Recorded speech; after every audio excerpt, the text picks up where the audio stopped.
Berlín, capital de la Alemania nazi y base del poder de Hitler. Una ciudad esplendorosa en el corazón del plan del Führer de un imperio que hiciera sombra al romano. Adolf Hitler se consideraba un arquitecto. Pero entonces llegaron los rusos y Hitler tuvo que preparar Berlín para la batalla. Había que elevar los cañones más potentes sobre las azoteas de la ciudad. La ciudad se transformó en una fortaleza y enterrado en su centro estaba el indestructible búnker del Führer. Fue donde Hitler resistiría hasta el final. 1 millón de soldados rusos, 5 capas de defensa nazi y una batalla para decidir el futuro del mundo. Esta es la historia de la fortaleza de Berlín.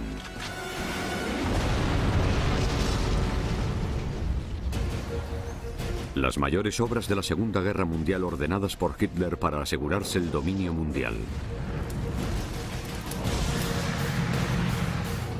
Han sobrevivido como siniestros recordatorios de la fanática ambición militar del Führer.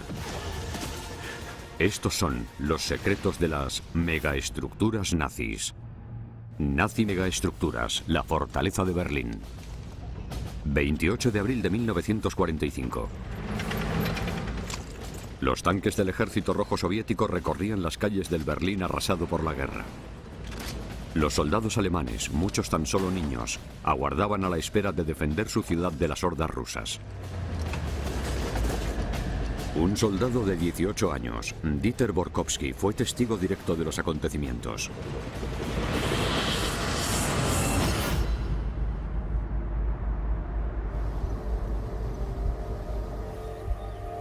En toda la ciudad hay escalofriantes recordatorios de los últimos días de la capital nazi.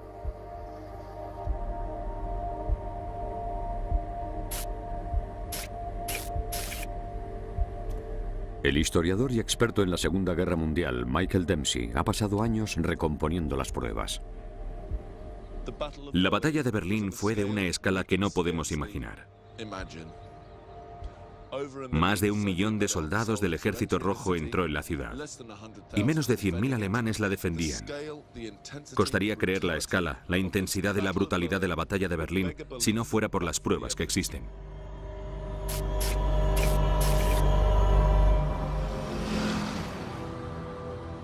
Solo 10 años antes, en 1935, la imagen era muy distinta. Berlín era la sede del poder nazi. Una ciudad cosmopolita y una de las capitales culturales de Europa. Hitler y su arquitecto jefe Albert Speer se habían embarcado en un ambicioso proyecto de construcción para transformar el urbanismo de Berlín. Hitler siempre se consideró un artista e incluso un arquitecto. Era un hombre con elevadas pretensiones culturales. En los Juegos Olímpicos de 1936 se exhibieron edificios gubernamentales, aeropuertos y estadios colosales. Y Hitler tenía planes aún más importantes para la capital: convertirla en el centro de un Reich milenario comparable al Imperio Romano en escala y longevidad. El equipo de Hitler diseñó grandes cúpulas, enormes avenidas y gigantescos edificios sobredimensionados para Berlín, que encajaban muy bien con la psique alemana. Hitler puso los cimientos de su Reich de los 1000 años cuando conquistó gran parte de Europa. Pero en 1944 las tropas estadounidenses y británicas desembarcaron en la costa francesa y avanzaron desde el oeste. En el este los rusos remontaron desde Stalingrado hasta que cruzaron el río Oder congelado y llegaron a 48 kilómetros de Berlín y de Hitler. Los aliados estaban a punto de acabar con la Segunda Guerra Mundial en Europa. La batalla a lo largo de este río podría decidir el destino de Alemania. Las armas que tenéis son las últimas que nos quedan. Debéis luchar fanáticamente para detener la ofensiva rusa.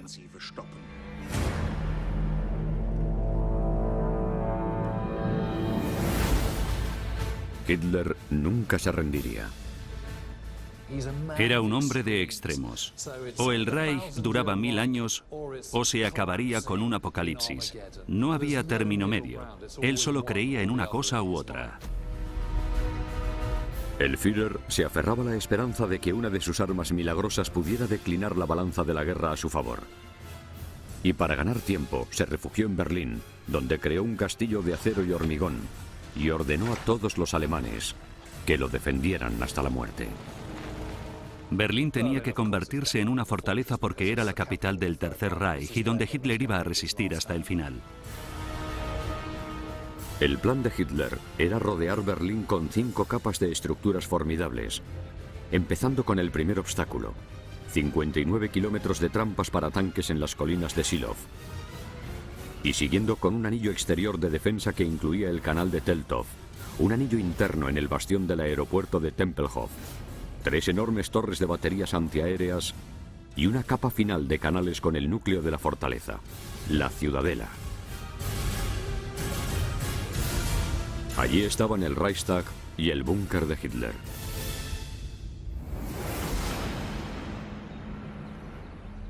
Es un aparcamiento en medio de Berlín, pero es el aparcamiento más interesante del mundo porque es el lugar donde estaba el histórico búnker de Hitler.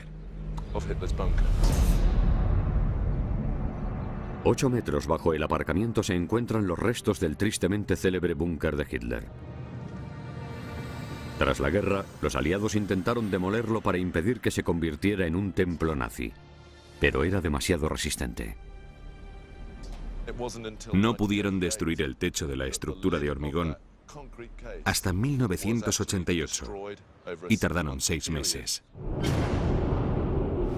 La historia de su construcción y de la fortaleza de Berlín comenzó con los bombardeos aliados de la capital. El Führer ya no se sentía a salvo. Desde el principio Hitler estaba un poco obsesionado por refugiarse bajo tierra. Se remontaba a sus experiencias en las trincheras de la Primera Guerra Mundial. Mucha gente que había vivido la Primera Guerra Mundial se sentía más segura bajo tierra. Los nazis enterraron el búnker del Führer a gran profundidad bajo los jardines de la Cancillería. Había 30 habitaciones pequeñas distribuidas en 2 niveles y el cuarto de Hitler estaba en el nivel más profundo, el de mayor protección. 40 kilómetros al sur de Berlín, en el pueblo de Zosen, se encuentran los restos de otro complejo nazi que ofrecen una visión única del búnker de Hitler.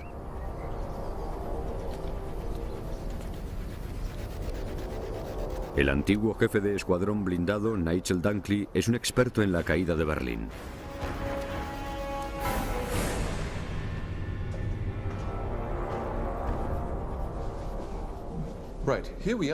Estamos en el búnker de Zosen-Wünsdorf.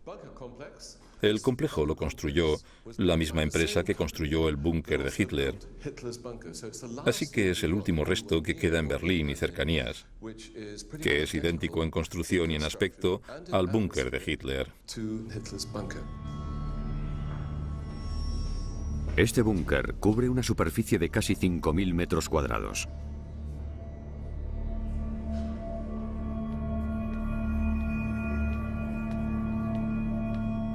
Era el centro neurálgico de comunicaciones del ejército alemán, el equivalente nazi del Pentágono.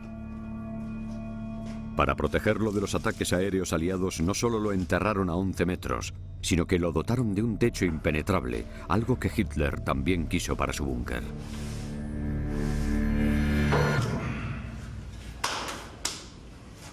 Estos son 3 metros de hormigón reforzado con varillas de acero.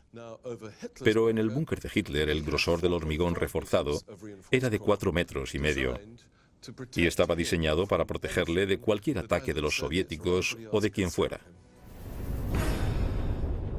El búnker de Hitler estaba en medio de la fortaleza.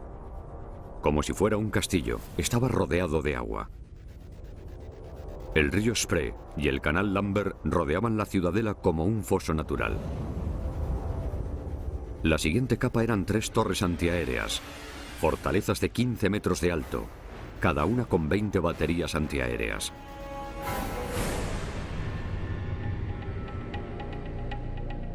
Hoy solo queda una, y el acceso a su extraordinario interior está restringido. El guía local, Sion Davis, es un experto en su construcción. Estamos en el único lado del edificio que sobrevive, en la fachada norte de la torre, que nos da una idea de la magnitud del edificio. Las torres antiaéreas enseguida se convertirían en las estructuras defensivas más importantes de todo Berlín, pero no se usaron hasta que los aliados empezaron a bombardear la ciudad. El primer bombardeo británico encontró Berlín relativamente poco protegida. Por una sencilla razón, los nazis nunca habían pensado que los británicos ni cualquier otra fuerza aliada llegasen a bombardear Alemania. Hitler tenía que proteger Berlín para conservarla como futura capital del imperio. Los nazis se embarcaron de inmediato en un programa de construcción para crear refugios antiaéreos y fortalezas para proteger a la ciudad de futuros bombardeos, y Hitler se involucró mucho. El diseño de las torres de baterías antiaéreas fue el proyecto predilecto de Hitler y encargó a su arquitecto favorito, Albert Speer, que lo supervisara.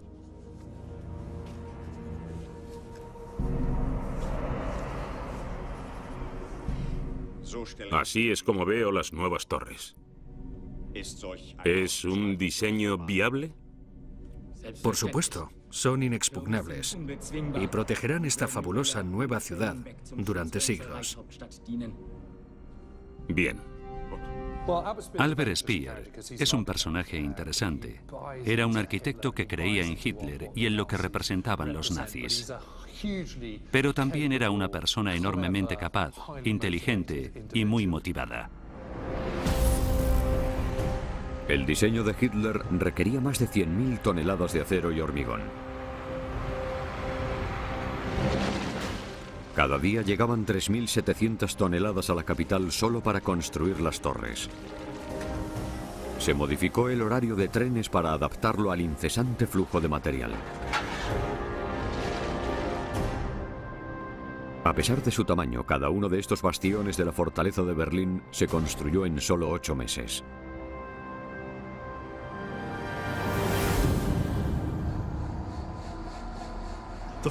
Lo más importante de las torres antiaéreas era elevar los cañones más potentes del arsenal alemán sobre las azoteas de la ciudad para que tuvieran un campo de tiro perfecto. Las torres cuadradas tenían 4 torretas, cada una con 2 cañones antiaéreos de 128 milímetros, armas potentes diseñadas para derribar bombarderos aliados. Pero cuando llegaron los rusos, los cañones apuntaron a las calles. Uno de los soldados encargados de las baterías antiaéreas de las torres era Dieter Borkowski, de 18 años, que llevaba un diario en el que hacía constar sus hazañas.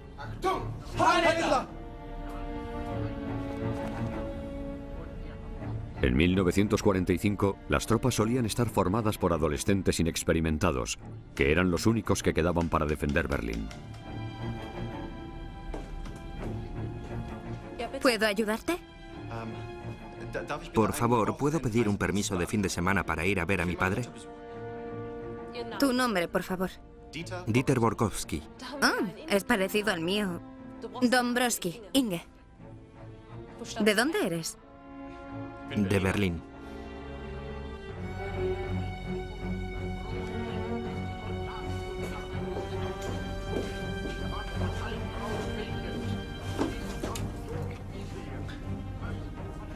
A sus 18 años, la Alemania nazi era lo único que había conocido Dieter, y pronto tendría que defender a su familia, a su Führer y a su patria.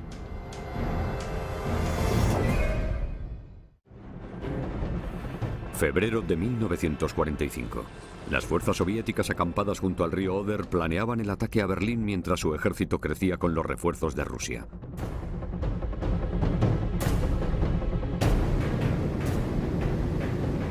Y los aliados enviaron sus bombarderos para arrasar Berlín y allanar el camino a la invasión rusa.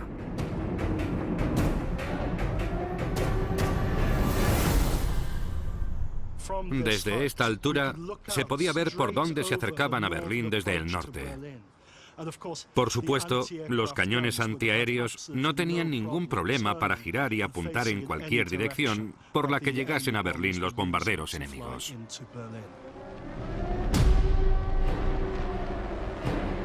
En lo alto de las torres, los artilleros antiaéreos se esforzaban por derribar a los aviones aliados.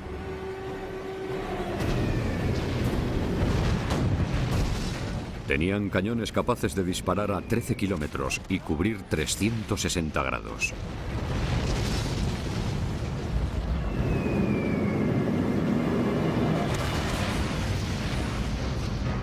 Y para diseñar los edificios hubo que tener en cuenta la potencia de los cañones.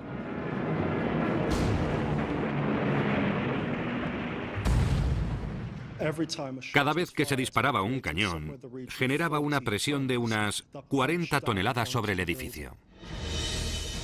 Los bombarderos aliados lograron impactar directamente sobre las torres numerosas veces, pero el diseño de Albert Speer resistió. El enorme volumen de material de las estructuras las hacía indestructibles. El hombre responsable de lo que queda de estas torres es Sasha Kiel. Es un buen punto para mostrar lo gruesos que eran los muros. Hay 2 metros de hormigón con acero y estoy de pie dentro de la pared. Y hay que imaginar que el techo mide el doble.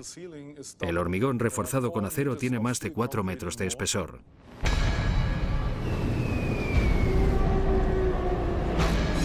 El bombardeo de la ciudad era constante. Los berlineses recurrían a las enormes torres en busca de protección. Más de 15.000 personas se refugiaban en cada una.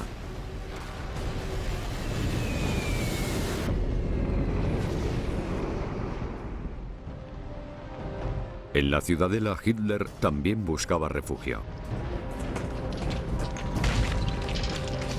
Y no le quedó otra opción que trasladar el centro de mando bajo tierra dentro de su búnker seguro.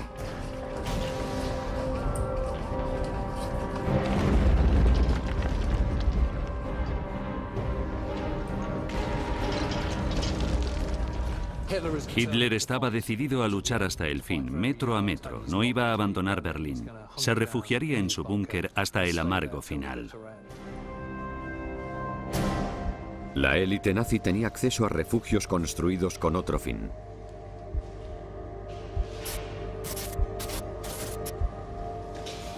Estamos en un Luftschutzraum, una habitación de protección aérea, un refugio antiaéreo. Es un refugio muy pequeño y estaría abarrotado, sobre todo al final de la guerra. En las paredes que me rodean hay dibujos cómicos. Tal vez con eso bastaba para que resultase más acogedor.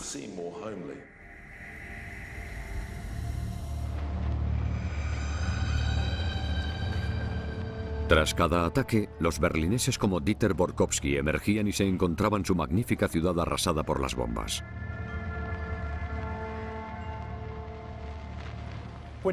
Cuando se ven fotos de Berlín en la primavera de 1945, vemos un mundo posapocalíptico, un mundo de edificios derrumbados, en el que no queda ni un solo cristal intacto. Hay escombros por todas partes, gente escuálida y famélica, enfermedades, alcantarillas abiertas. Era una ciudad que ya estaba destrozada antes de que la artillería rusa llegase a la capital.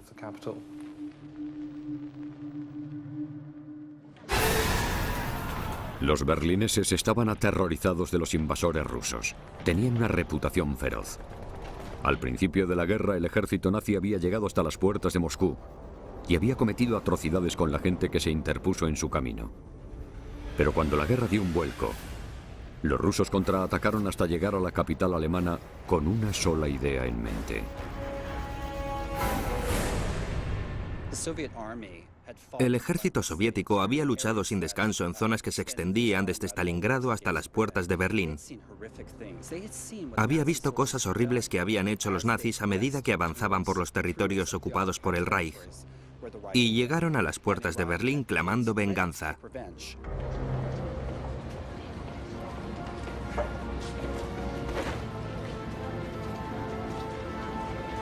Los refugiados que huían del este llegaban a la ciudad contando historias del tratamiento que los berlineses podían esperar de los soviéticos.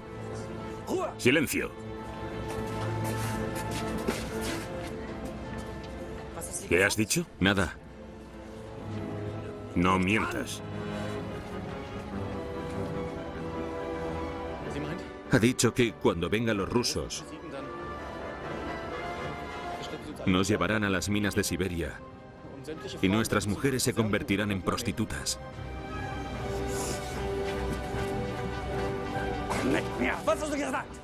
¿Qué has dicho, eh? ¿Qué has dicho? Marzo de 1945. Tras acampar junto al río Oder durante 2 meses, los soviéticos habían hecho acopio de 7 millones de proyectiles listos para ser lanzados sobre Berlín. En el oeste, los aliados habían cruzado el río Rin. Desobedeciendo el consejo de sus generales, Hitler decidió defender la capital incluso sin las prometidas armas milagrosas. Albert Speer, su arquitecto, le dijo que tenían que hacer algo para proteger la industria alemana, para poder reconstruirla después de la derrota. Hitler le dijo que si lo de después de la derrota era una broma, porque no habría derrota, y al día siguiente promulgó la Orden Nerón e implantó la política de tierra quemada, que decía que en Berlín no podía quedar en pie nada de valor que los soviéticos pudieran usar luego. El enemigo no nos dejará más que tierra quemada cuando se retire, sin la más mínima consideración hacia nuestra población. Ordeno que sea destruida cualquier cosa de valor que pueda ser aprovechada por el enemigo. No puede quedar nada. Nada. Hitler dio un giro radical y propuso demoler los complejos industriales, los ferrocarriles estratégicos y los puentes antiguos. Destruir valiosas maravillas arquitectónicas fue algo que horrorizó a su arquitecto jefe. A estas alturas de la guerra, no tiene sentido dedicarnos a demoliciones que ponen en peligro la supervivencia de la nación. No podemos dejarles nada a los rusos. Sí, pero destruirlo todo... Si creyeras que aún podía ganarse la guerra, si al menos tuvieras fe en eso, todo se arreglaría. No lo creo, ni con la mejor voluntad del mundo. Y no quiero ser otro de los canallas de tu séquito que te dicen que creen en la victoria cuando no es así.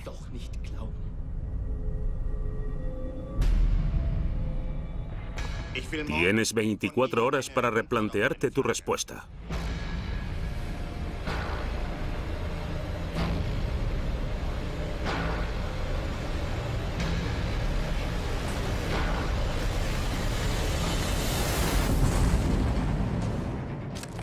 ...30 de marzo de 1945... Albert Speer se plegó a la voluntad de Hitler. Comenzó la demolición estratégica de la maquinaria industrial nazi. A 48 kilómetros de allí, las fuerzas soviéticas estaban acampadas en la orilla occidental del río Oder, a 16 kilómetros de la primera línea de defensa de las colinas de Silov. Habían reunido 41 divisiones blindadas y más de 9.000 cañones de asalto. Los rusos no se plantearon atacar hasta tener una superioridad de 10-1 o mejor de 40-1 en el principal momento del ataque, es decir, una superioridad abrumadora. 1 millón de soldados rusos, 2.500 tanques y 1.500 lanzacohetes. Los generales de Hitler sabían que estaban en clara inferioridad numérica, pero el Führer no hacía caso a sus preocupaciones.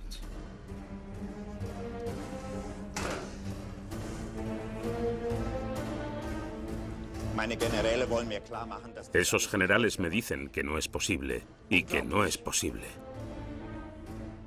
Increíble. El ejército tiene que contener a los rusos en el Oder. Los 50 kilómetros que hay entre Berlín y el río Oder eran la última defensa que quedaba entre el Ejército Rojo y la capital, el corazón del Tercer Reich. Los generales alemanes sabían que la única forma de contener al Ejército Rojo era aprovechar la geografía natural del terreno entre el campamento soviético junto al río y la capital. Estamos en las colinas de Silov. el último terreno elevado antes de llegar a la ciudad. Era la posición ideal para la defensa alemana. Desde las colinas de Silov, los alemanes vieron llegar 2.500 tanques enemigos. Los nazis tenían que reducir el número de tanques alemanes para igualar la batalla. Y exploraron con ingenio lo que ya existía en la campiña alemana. Adaptaron las acequias de irrigación que surcaban el paisaje y las transformaron en trincheras antitanques. Las trincheras antitanques tenían que ser más anchas que la longitud de las orugas de los tanques para que no pudieran salir de ellas. El borde de las trincheras tenía una inclinación de 70 grados, una pendiente lo bastante suave para que los tanques cayeran en la trampa. Los ingenieros las ensancharon para detener a los tanques. Un tanque estático es más fácil de atacar que un tanque en movimiento. Y alrededor de los obstáculos se podían colocar armas antitanques. Los alemanes crearon 58 kilómetros de trincheras antitanques para defender las colinas de Silov.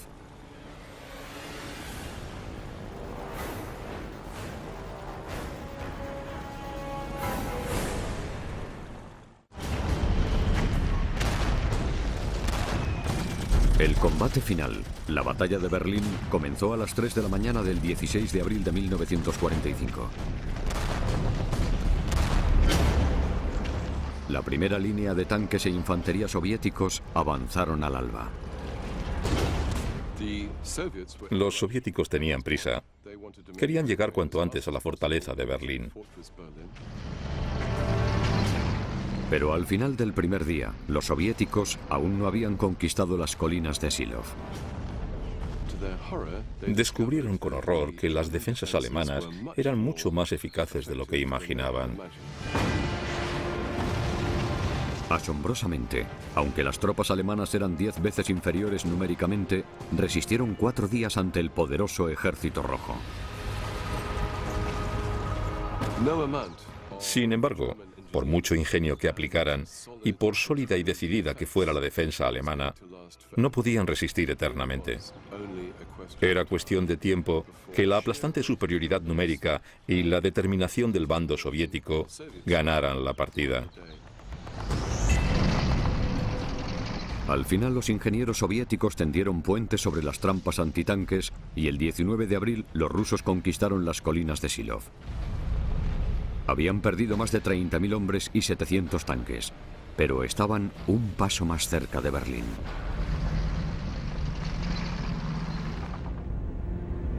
En el búnker del Führer, Hitler celebraba su 56 cumpleaños. En la que fue su última aparición pública y las últimas imágenes de él, saludó a una selección de las juventudes hitlerianas que habían sobrevivido a las colinas de Silov.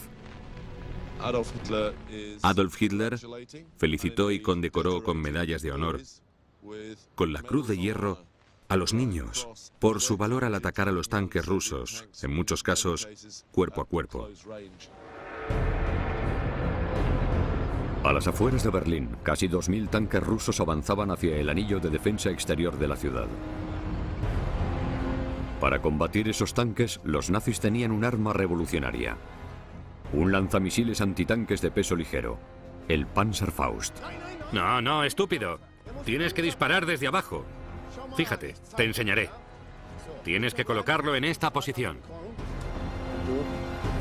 Eran misiles pioneros que podían perforar casi 10 centímetros de blindaje a una distancia de 100 metros.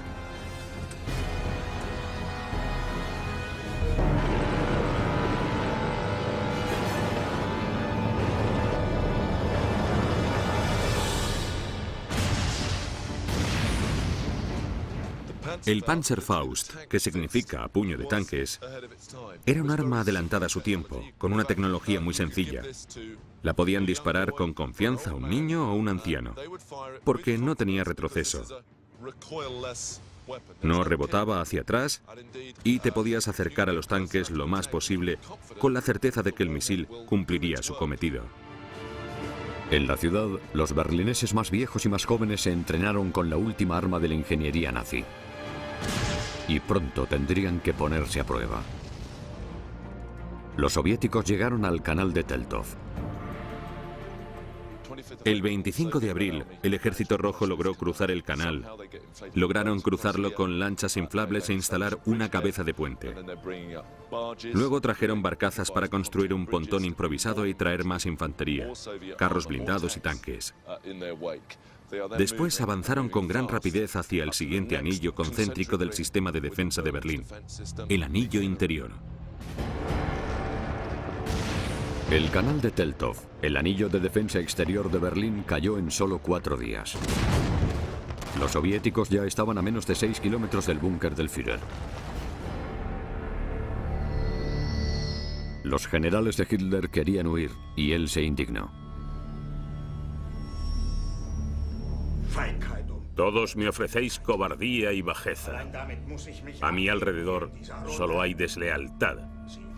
Durante años, vosotros, mis generales, os habéis opuesto a mí constantemente. Durante años. Sois unos traidores. Traidores. Ya no os puedo dirigir, villanos. Cada orden que os doy es una pérdida de aliento. Pero, caballeros, si creen que abandonaré Berlín, están muy equivocados. Antes me pegaría un tiro en la cabeza. Hitler no se iría a ninguna parte. Todavía creía que la fortaleza de Berlín no caería ante los soviéticos, que cada vez se acercaban más rápido y ya habían llegado a una de las estructuras más formidables del anillo de defensa interior, el aeropuerto de Tempelhof.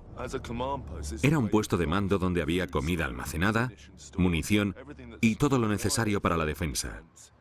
Estaba concentrado en ese edificio, en esa fortaleza, dentro de la fortaleza. Era un importante trofeo para los soviéticos que necesitaban desesperadamente un aeropuerto para reabastecer a sus agotadas tropas. Pero los alemanes habían transformado el aeropuerto en un bastión. Detrás de mí había una serie de torres, como un castillo, o como la Gran Muralla China. Había unas torres llanas donde se podía colocar fácilmente la artillería. Era una especie de trinchera de guerra elevada, donde se podía colocar la artillería tras la pantalla visual y disparar a los soviéticos desde una gran altura.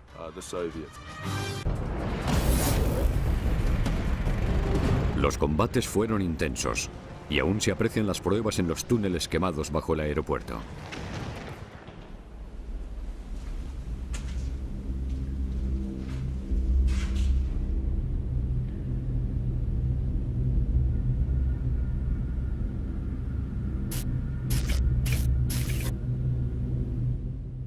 Era un entorno muy confuso y caótico, con mucho ruido, con gente gritando, órdenes de aquí para allá.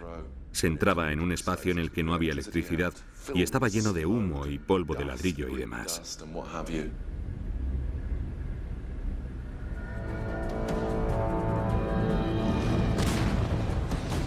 Al final, la aplastante superioridad numérica del Ejército Rojo ganó la batalla, y el 27 de abril los soviéticos ya controlaban Tempelhof. Fue una enorme victoria estratégica. 36 horas después de que acabase la batalla en este lugar, ya estaban aterrizando aviones en esta sección de Berlín para llevarse a los fallecidos soviéticos y habituallarse, y ya estaban aterrizando cazas de combate. Los soviéticos se reabastecieron y siguieron adelante. Se enfrentaron a la fuerte resistencia de los berlineses que quedaban defendiendo la ciudad.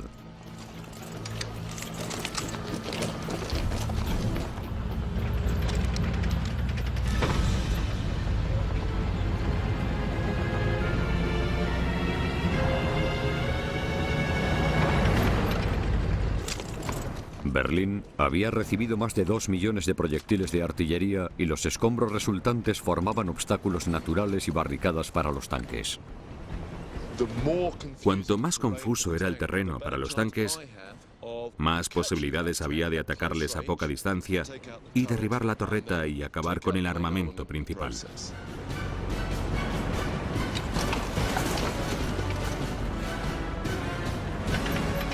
La superioridad de los tanques rusos sirvió de poco cuando las juventudes hitlerianas recurrieron a la táctica de guerrillas con sus Panzerfaust portátiles.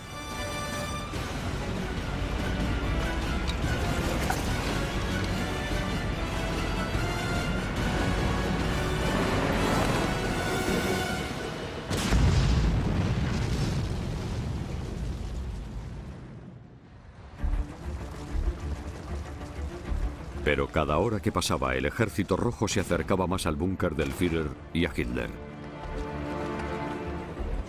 Los berlineses, expulsados por el avance de los tanques, buscaron refugio en las indestructibles torres antiaéreas. Dentro cabían unos 15.000 civiles. Pero lo importante no es cuántos cabían, sino cuántos se metían dentro de esos edificios. Dentro se aglomeraban entre 3 y 4 veces más de civiles que la cifra oficial. Se refugiaron hasta 60.000 ciudadanos en cada una de las 3 grandes torres, confiando en la masa de hormigón para sobrevivir. Desde el exterior, el ejército rojo atacó las últimas grandes estructuras nazis con todo lo que tenía. Los tanques rusos estaban allí, a unos 300 metros, e intentaron reventar el muro de hormigón y acero de 3 metros de grosor, pero no lo consiguieron. A pesar de que el ejército soviético volcó todo su poderío contra las torres antiaéreas, todavía siguen en pie. Fueron capaces de resistir a los soviéticos, pero no pudieron impedir que engulleran el resto de Berlín. Simplemente significó que los soviéticos tuvieron que esperar a que la gente de dentro se rindiera. Los rusos abandonaron las torres antiaéreas y prosiguieron hacia el búnker de Hitler y el Reichstag. La siguiente línea de defensa era el agua que rodeaba la ciudadela.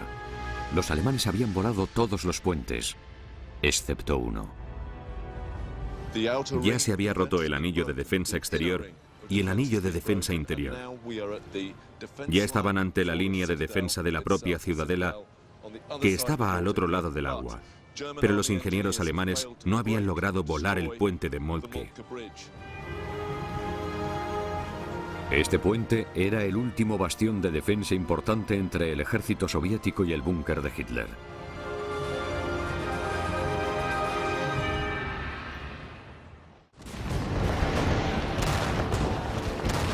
...28 de abril de 1945...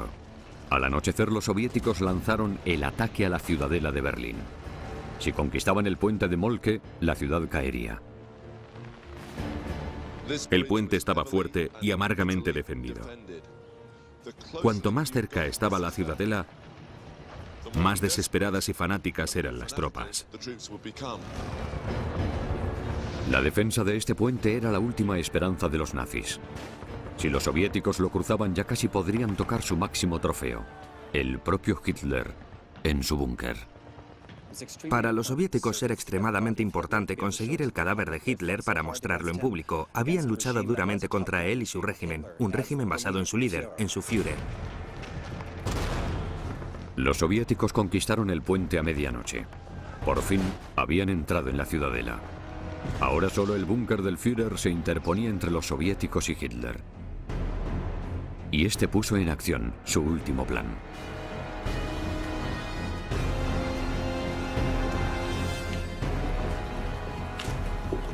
El 29 se casó con Eva Braun, su amante durante mucho tiempo, recompensándola por su lealtad.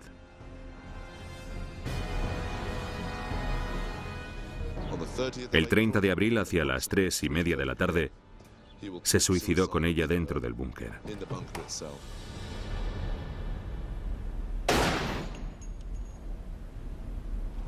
Hitler sabía lo que había pasado con Mussolini en Italia. Habían orinado sobre él en público y le habían colgado de la plaza principal de Milán. Hitler hizo que le incinerasen para evitar ese destino.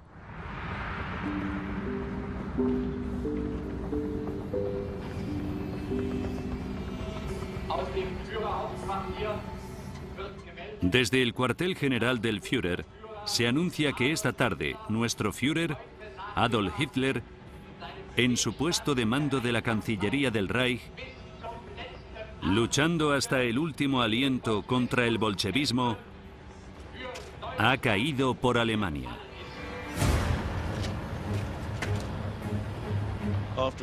Tras la noticia de la muerte de Hitler, los berlineses se sintieron abandonados y traicionados por el hombre que se había proclamado su líder como si fuera el padre de la patria.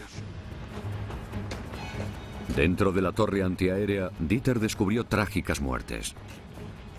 Casi 4.000 berlineses decidieron quitarse la vida durante la batalla antes que rendirse a los soviéticos.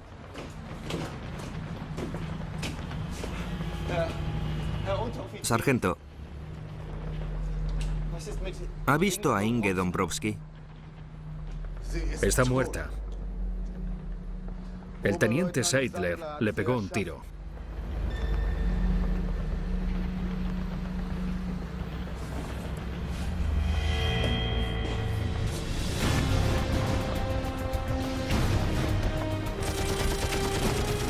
Los soviéticos estaban en el exterior de los edificios gubernamentales y el Reichstag. 3 tentativas de ataque fueron repelidas con fuertes bajas soviéticas. Tuvieron que abrirse paso a bombazos a través de entradas tapiadas y combatir cuerpo a cuerpo.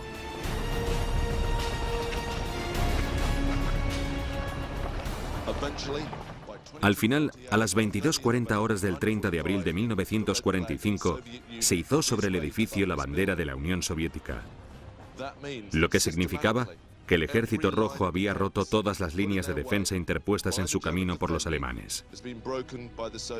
Y se confirmó que la Alemania nazi estaba derrotada y que la guerra en Europa había acabado.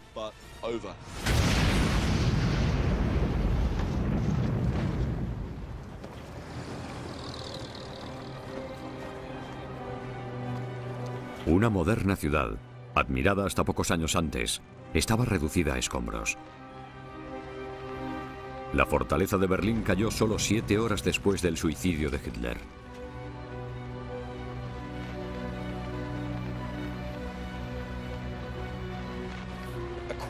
Una cuarta parte de la ciudad estaba en ruinas. 500.000 viviendas estaban destruidas. La moderna infraestructura de la ciudad estaba arrasada. No había agua potable y las mujeres trabajaban como mano de obra esclava retirando escombros para despejar las calles. Pero lo peor de todo era el hedor de los cadáveres que se pudrían bajo los edificios derrumbados. Las fuerzas soviéticas perdieron más de 80.000 soldados en la batalla de Berlín. Las bajas alemanas casi duplicaron esa cifra.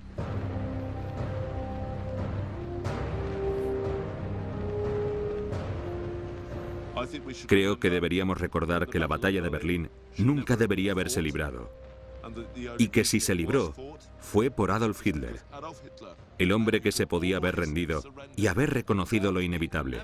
No lo hizo. Y gran parte de su ciudad y muchos más fueron sacrificados ante el altar de su ego. Albert Speer pasó 20 años en la cárcel por su papel en los crímenes de guerra nazis. Cuando fue liberado en 1966, escribió sobre su experiencia como arquitecto del Tercer Reich. Dieter estudió historia en la Universidad de Berlín y se hizo periodista. Murió por causas naturales en 2000 a los 71 años. Tras la caída de Berlín, la Alemania nazi se rindió oficialmente una semana después, el 8 de mayo de 1945, y se declaró la victoria en Europa. Con la rendición japonesa casi 4 meses después, terminó la Segunda Guerra Mundial. A pesar de toda la tecnología militar y las megaestructuras creadas por los nazis, el Tercer Reich de Hitler acabó fracasando. Más de 60 millones de personas perdieron la vida en el conflicto más letal de la historia.